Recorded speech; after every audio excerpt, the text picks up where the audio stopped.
Hey everyone, and welcome back to another video. And in this video, I'm going to be reviewing this JoyVerse series dual grip. So this is going to be particularly useful for individuals who have the Switch 2 and basically want to have a dual grip for the Joy-Con.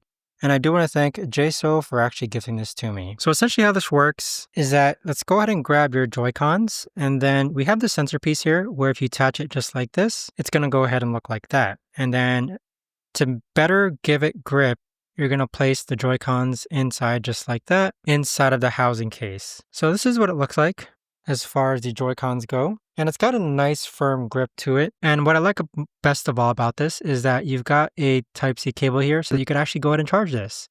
So before, what I had to do was I had to actually go ahead and place my Joy-Cons onto the Switch so that I can charge it. But now that I have this remote, it'll automatically charge inside of here as well. And I can actually charge it directly without it having to be docked onto the docking station. But overall, I'd say I've had no problems with it whatsoever.